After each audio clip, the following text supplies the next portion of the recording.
It becomes really overwhelming when everybody's giving you different opinions and you don't know what's right and you haven't done it before, and it's just like there's too much information and it's hard to know what's right when it's the first time you're doing it.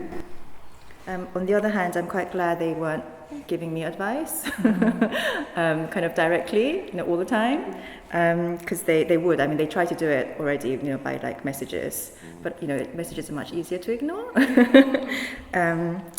So that was like a two-sided coin. I consciously changed a lot of the people I followed on Instagram and made it a really positive place, because I was really sick when I was pregnant, and so I every now and again had 10 minutes where I could stare at my phone, and I just wanted that to be a really nice time where I didn't feel like bombarded with bad things. So I followed all these lovely mums, that like real mums and like real groups and people, and I just felt like I got a lot of much nicer advice that way, where I picked and chose where I wanted to get advice from people I respected and people like that. So that was actually, I feel like social media gets such a bad rep, but for me, laying on the sofa, like in between throwing up, like I could just look at my phone and not only look at lots of kittens and picture the kittens, because that always makes you feel good, but in between see all these real mums going through things and talking about things, and so I felt quite prepared for what it would be like, and that was really, really nice actually. So that's like a positive thing, because I don't think I would have let myself do that normally. I probably would have listened to whoever just told me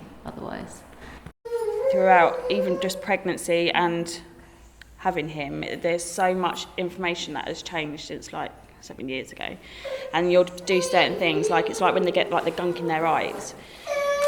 I've always known to get cotton wool, cold boiled water, wipe the gunk away, and I said that when I was in hospital with him, because his eyes just sort of shut, where they were just so sticky, and I said it to the midwife in the hospital. I said, I need cold boiled water and the thing. She was like, no, you're not allowed to do that. So what do you mean you're not allowed to do that? I've always done that. That's the way you do it. No, you can't do that. I said, well, what do you expect me to do with my child then when he can't open his eyes? She said, well, leave him. It's like, you can't do that. He's a baby. He cannot open his eyes because they're all sticky. You need to. And then I spoke to another midwife, like when they changed, and she was like, yeah, you're absolutely right. You do it like that. And I'm just like, how can you have, so many different professionals, like you say with the breastfeeding and that, there's so many different professionals giving different advice. But since I've got 5 other children, even though there's a 7-year age gap between them, like everything that I've done with my other children, they're alive. They're alive, they're happy, they're well looked after and everything. So I couldn't have been doing everything wrong. So it's just mad how suddenly you are doing things and then it's like, no, you're doing that wrong, or you're doing this wrong, or you're doing that wrong, and it's crazy. Listen to everyone and then do your own thing and get a dishwasher.